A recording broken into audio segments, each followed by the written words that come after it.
Welcome back, coders, to another quick video. Today we're going to be taking a look at the brand new updates to Grand Theft Auto San Andreas over on Game Pass. I don't have access to the entire trilogy, but there were some changes and updates that just rolled out to the entire trilogy that should affect every single game. But I wanted to take a look at the San Andreas entry just to see if some of these things have made a major difference. So we are in the wonderful world of San Andreas, and I wanted to take you through a little bit of the changes. So there was a ton of updates. Not only were there fixes to missions, areas, characters, graphical fixes, but there was also a performance update, and that was a big problem because when this game came out, there was major problems with frame rate being held, with rain being hard to view. Some of those things have been fixed already, but before they released this patch, there were still frame rate issues, things that would like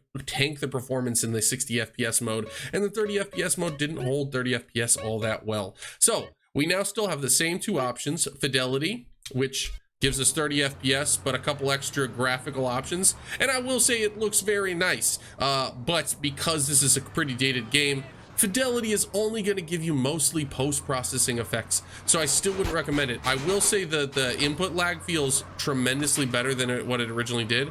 Wow, I just got shot up. They blew my tire off. Which is a problem. I would say that quality mode is not the way to go, at least for right now.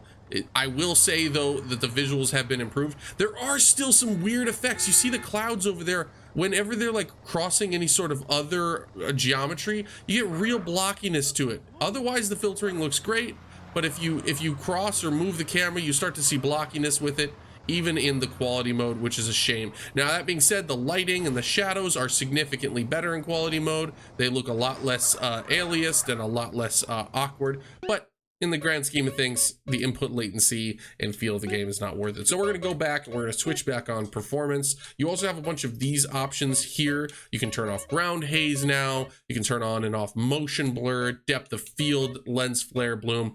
I leave it all on just because I think that it looks pretty good in its default state. But you can see 60 FPS, we're really not losing any of that. Maybe some post-processing effects. Motion blur looks really clean now, and it's not like overdone. The lighting is still very good. We're not having a huge drop off, and the performance is buttery smooth now, even though we've lost a tire and my car's performance is not buttery smooth. So I gotta say, I think it's worth it now. Might as well. This is a great way to play the games.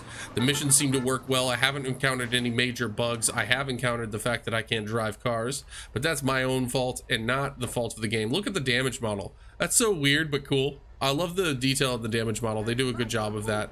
One of my favorite things in these old games was creating traffic jams just to see what kind of cars we could collect or get access to. So there's always a good way to get new cars. Ooh, let's get this. Come here. No. We're just gonna take this guy's. Sorry, buddy. Let's just beat him up.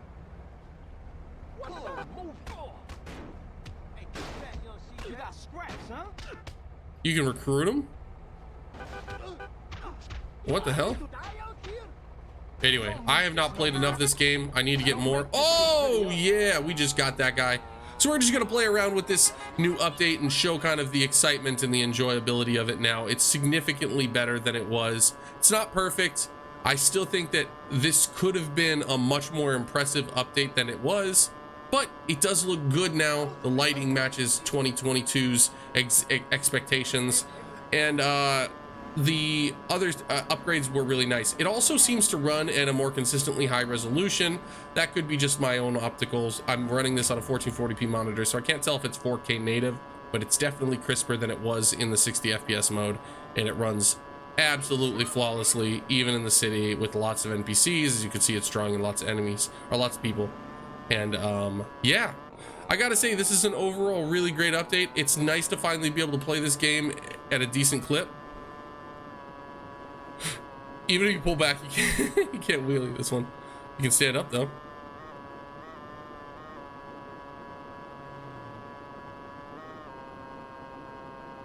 Woo! But the world is great. Really digging it. I think overall, this is a fun way to play the game now. So thank you guys. Hope you guys enjoyed this quick video on the update. Hope that you guys like the content and would like to subscribe. If so, make sure to like the video, subscribe to the channel, hit the bell for notifications so you don't miss any other content. And as always, stay classy, coders.